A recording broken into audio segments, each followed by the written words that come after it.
What's up guys, welcome back to another video, hope you're all doing well today. Today we are back on some MX Bikes. We are playing one of my more favourite recent releases, and we're on the lovely sunny Beto Carrero. However, not for long. If we press our lovely shaders button and we toggle on display depth, we're now in a horror map. So, we are going to be trying to ride like this today. Now, off of the back of my, what was it, like MX Bikes, but it's just the wireframe video, it really kind of wanted me to experiment with some more effects that you get in the reshape programs. Now, this is the only other like weird and wonderful one that I've found out of the ones that I have so far. So what I'm going to do is, after this video actually, I'm going to go and download absolutely everything. Like, there are hundreds and hundreds of different shader effects that you can get. So I'm going to go through them, experiment with a bunch of different things, but it's nice that I've got this as almost like a, not a series as such, but it's nice to just mess around with the game every now and then and just experiment with it. And so this, honestly, it gives me, I don't know kind of exact game titles, but you know those more like indie horror games, you know, just with a fog off in the distance, you can only see X amount in front of you. It really gives me those sorts of vibes, and I played with this for like a minute or two before pressing the record button, and oddly enough, in some corners it genuinely helps me. Now, hear me out, you might be like, well, you can't see anything, how does it help you? So, you can see a rough outline of these ruts/berms for the most part, and usually when you see a more detailed view, you might see like some little kind of differences in the decals or the terrain. It might be like tiny little bumps that on the surface you kind of want to avoid and ride differently over. However, if you can't see them and you're just riding as if it's a flat rut, it turns out they don't actually affect you as much as you thought.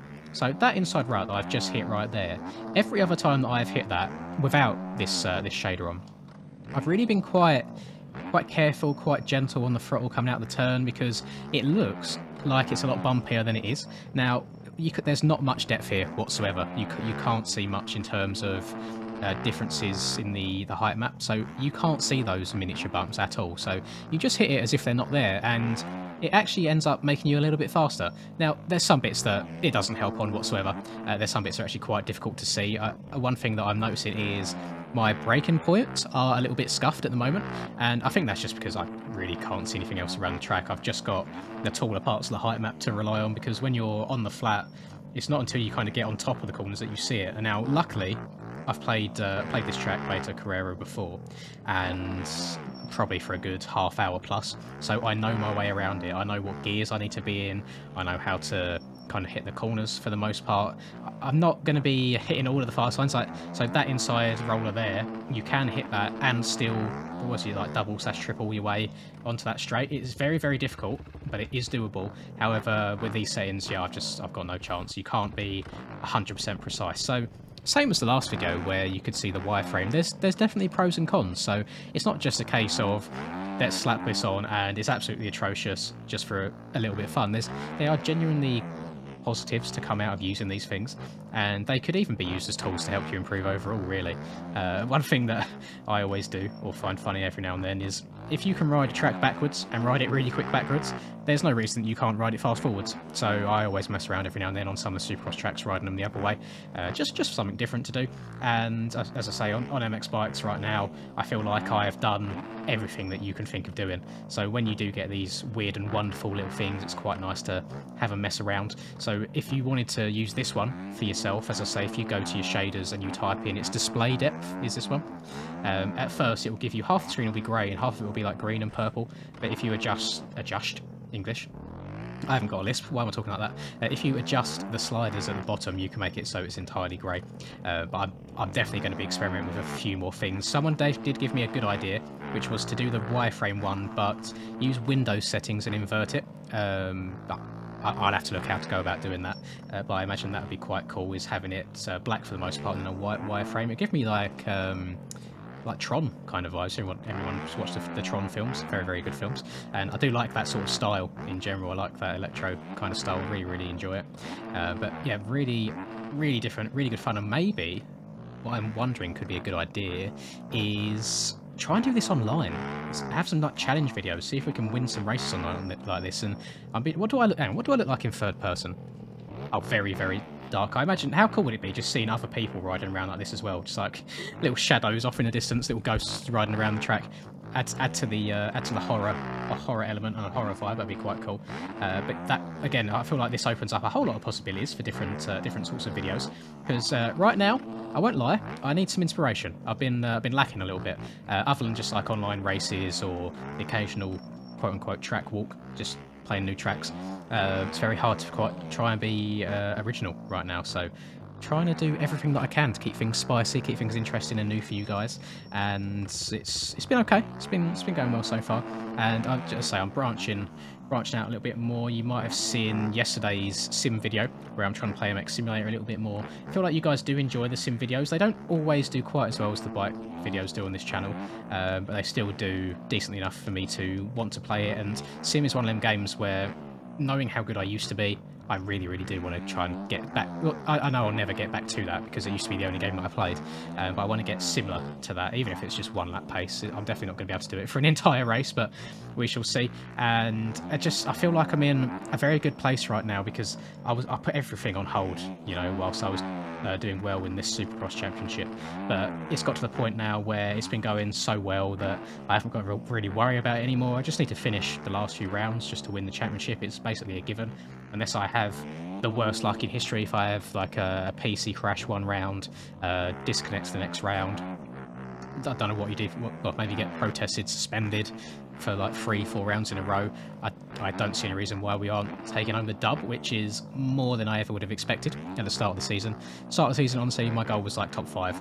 I feel like a bunch of people, especially NA guys, at the start of the year, they were right there in contention. Then they might have had a few rounds that didn't really go to plan, and they've since dropped out, so the competition's kind of fizzled out for the most part. And I say NA mostly because obviously the races are quite early for you guys, so you might have to rush home from work, or it'll be straight after school, or wherever it may be. And if you're not doing too well in the series, then what's the point in rushing and kind of putting the rest of your life on hold just to make an MX Bikes race that you might not be doing too well in? That's the only reason I say NA. I'm not trying to dig anybody out, because the NA races themselves I do find to be quite a bit more competitive. I'm not doing any more, I don't think, NA races for the rest of the series. It depends what I'm up to. I didn't do the last one simply because I had to get up and go riding in real life the very next day, but the 2 before that I done, they went very, very well, but it's not like it was an easy win like the last few EU rounds have been. It was hard fought for, and I feel like my luck's due to run out at some point. I can't keep getting good starts and keep like getting lucky with lappers and such, so and I care about my MMR, which is a bit sad, I know, but yeah, I care about it. It's all I can say. I'm first in the MMR leaderboards at the moment, so I kind of want to stay there as much as possible. And if I turn up for an NA round where it's going to be at 3-4 a.m, I'm going to be super tired and not riding as well as I know I can, then I'm more vulnerable to losing a whole bunch of MMR from not doing too well. So I need to keep that in the back of my mind at the same time.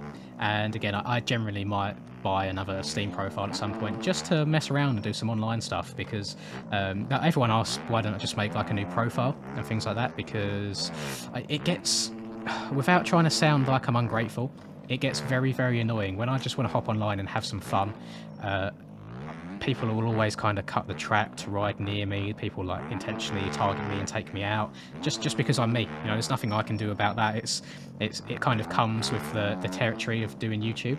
But I might just buy another Steam account just so I can go like completely different. And people are asking why don't I just make a new profile, but for the people that have like an eager eye, you can still see that it's me if you look at the MMR.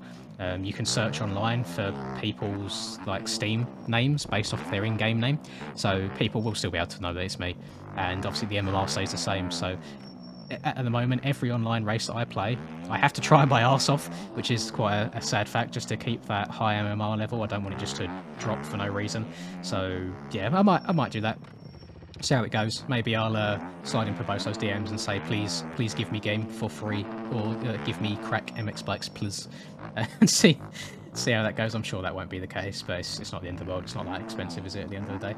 And I mean, really, with like bloody stream donations and stuff, with how that's been going, there's no reason why I can't buy it again. So thank you all to you guys as well. I think that will do it for me for this video. Nice, short and sweet one. I wanted to show off just another cool effect that I found. I hope you've enjoyed the video. As always, if you do, please do drop a like and subscribe to the channel if you're new. Have a lovely rest of the day, wherever it is you're up to, and until I catch you in the next video, peace. I'm working hard, I'm sacrificing my life, I'm sacrificing my mind, I'm sacrificing my sanity, but most importantly, I'm sacrificing my time. Boy, I feel fine, I feel like I am a king. Honestly, I can't complain. Even with faith that's the size of a grain of some salt, I will still move a mountain and do what I want.